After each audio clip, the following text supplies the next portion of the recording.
নমস্কার বন্ধুরা, home cook চ্যানেলে সবাইকে স্বাগত জানাই।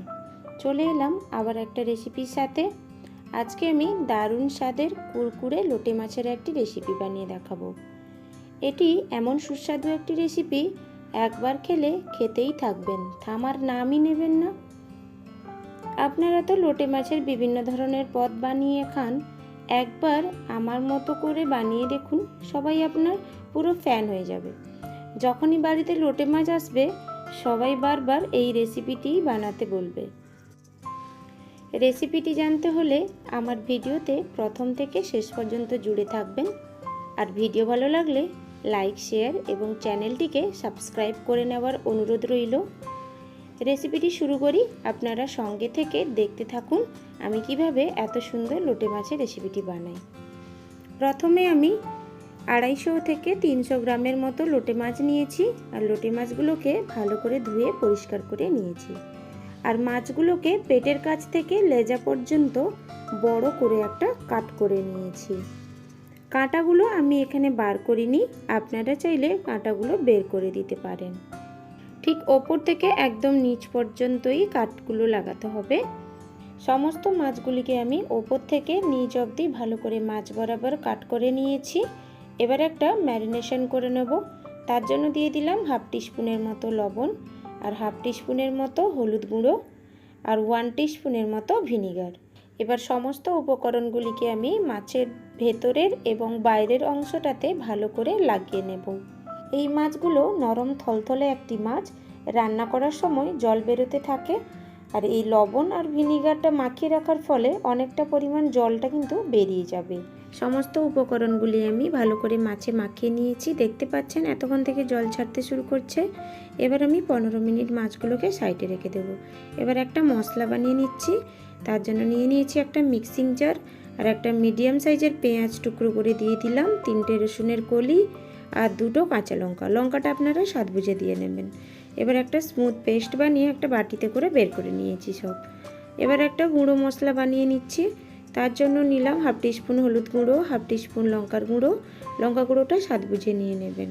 আর দিলাম 1/2 টিস্পুন ধনে গুঁড়ো, আর 1/2 টিস্পুন জিরে গুঁড়ো, আর 1 টিস্পুনের মতো গরম মশলা পাউডার। আবারও 1/2 টিস্পুনের মতো যে কোনো পাওভাজি বা চিকেন মশলা যা থাকে ওইগুলো একটু নিয়ে নেবেন। আর দিলাম 1/2 টিস্পুনের মতো আদা বাটা। আর যে একটা স্মুথ পেস্ট বানিয়ে রেখেছিলাম ওই মশলাগুলো আমি দিয়ে দেবো ওতে। আর দিলাম স্বাদ মতো লবণ, কারণ লবণটা আমি আগেও মাছে মাখিয়ে রেখেছিলাম, তাই লবণের স্বাদটা বুঝে দিয়ে দেবেন। এবার আমি একটা বড় সাইজের পাতিলেবুকে হাফ করে নিয়েছি, আর ওপর থেকে কয়েকটা দানা বের করে দিয়েছিলাম, ভেতরে কয়েকটা থেকে গেছিলো। যাই হোক, ওবার ভালো করে আমি চিপড়ে রসটা বের করে নিলাম। আর যে কয়েকটা দানা থেকে গেছিলো ওটাকে আমি তুলে ফেলে দেবো। এবার সমস্ত উপকরণকে আমি ভালো করে মিক্স করে নিচ্ছি। এটি দারুণ মুখরোচক একটি রেসিপি বন্ধুরা, যারা কোনো দিন লোটে মাছ খায় না তারাও কিন্তু আঙুল চেটে পুটে খাবে। আমি মশলাগুলোকে ভালো করে মাখিয়ে নিয়েছি। এবার দিয়ে দিলাম 1 টেবিল স্পুনের মতো বেসন। বেসনটাকেও আমি আবারও মশলার সাথে ভালো করে মিক্স করে নিচ্ছি। বেসনটাকে ভালো করে মিক্স করে নিয়েছি। এবার যে লোটে মাছগুলো আমি আগে থেকে রেখে দিয়েছিলাম ওখান থেকে একটা একটা করে নিয়ে ওই মশলার সাথে ভালো করে কোট করে নেব। ভেতরের বাইরের সমস্ত অংশটাকে ভালো করে কোট করে নিতে হবে। এক এক করে সমস্ত লোটে মাছগুলোকে আমি এইভাবে মশলার সাথে ভেতরের বাইরে ভালো করে কোট করে নিচ্ছি। সমস্ত লোটে মাছগুলোকে আমি ভালো করে কোট করে নিয়েছি। এবার আমি এটাকে 30 মিনিটের মতো রেখে দেব ফ্রিজে। 30 মিনিট মশলাগুলো মাখিয়ে রেখে দেওয়ার ফলে মাছগুলোতে ভালোভাবে মশলাগুলো প্রবেশ করে যাবে, আর খেতেও কিন্তু দারুণ সুস্বাদু আর মুখরোচক হবে। আবারও একটা মশলা বানিয়ে নিচ্ছি আমি। তার জন্য নিয়ে নিয়েছি একটা প্লেট, আর দিয়ে দিলাম 1 কাপের মতো চালের গুঁড়ো, আর 1 কাপের মতো সুজি, আর দিলাম স্বাদ মতো বিট লবণ, আর দিলাম আমচুর পাউডার। 1/2 টিস্পুনের মতো আমচুর পাউডার দিয়েছি, যেটাকে ড্রাই ম্যাঙ্গো পাউডার বলে। এবার সমস্ত গুঁড়ো উপকরণগুলিকে আমি ভালো করে মিক্স করে নিলাম।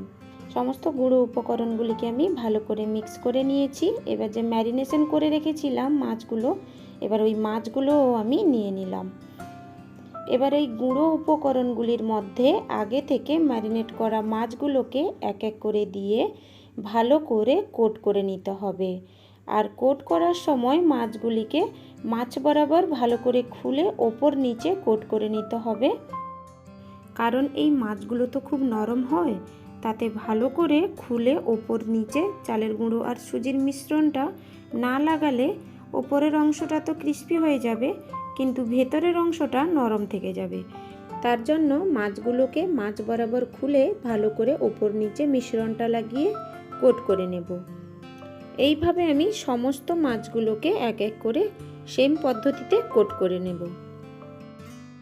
মাছগুলোকে এইভাবে ভালো করে কোট করে নিয়ে যে কোনো একটা ফুড কন্টেনারে ভরে মাছগুলোকে ডিপ ফ্রিজে 15 দিনের মতো স্টোর করে রেখে দিতে পারেন। আর যখনই খেতে ইচ্ছে করবে এক একটা পিস বের করে তেলে ফ্রাই করে নেবেন, আর খেতে কিন্তু দারুণ মজার হবে। এইভাবে সমস্ত মাছগুলোকে আমি কোট করে একটা প্লেটে তুলে নিলাম। এবার চলে এসেছি মেন রান্নার পর্যায়ে। গ্যাসে একটা ফ্রাই প্যান বসিয়ে দিয়েছি, গ্যাসের ফ্লেমটা হাইতে রেখে দিয়ে দিলাম 100 গ্রামের মতো তেল।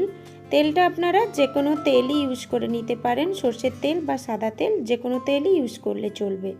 আমি মনে করি সর্ষের তেলটা দিলে একটু বেটার হয়, তো আপনারা চেষ্টা করবেন সর্ষের তেলটা দেওয়ার জন্য। এবার প্যানটা ভালো করে গরম হয়ে গেলে ওই কোট করা মাছগুলোকে এক এক করে সাবধানে আমি দিয়ে দেব। এবার গ্যাসের ফ্লেমটা একদম লোতে করে দিয়ে 5 মিনিট এক পিঠ ভালো করে ভেজে নেব।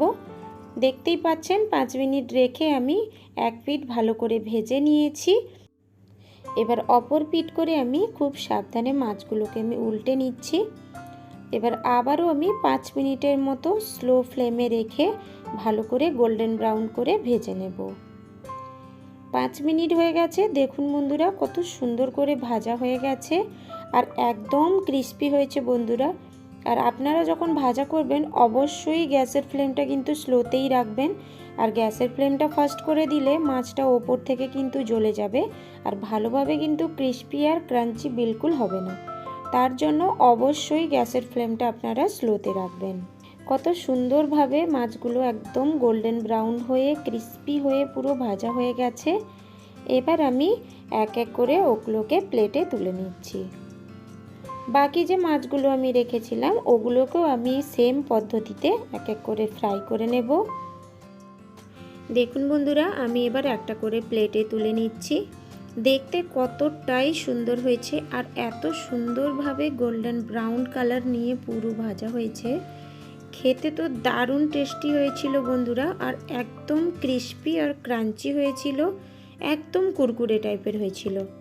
এত সুন্দর টেস্টি হয়েছিল না বন্ধুরা, কি বলবো। আপনারা যদি খেতেই থাকেন কখন যে কত পিস খেয়ে ফেলবেন হিসেবই খুঁজে পাবেন না, খেতেই যাবেন খালি। তো আমার মতো এরকম সেমভাবে রেসিপিটি একবার বানিয়ে দেখুন, আশা করি সবার খুব ভালো লাগবে। আর আমার এই রেসিপিটি যদি আপনাদের ভালো লেগে থাকে তাহলে আমার চ্যানেলটিকে লাইক, শেয়ার এবং সাবস্ক্রাইব করে পাশে থাকবেন। দেখা হচ্ছে পরের ভিডিওতে।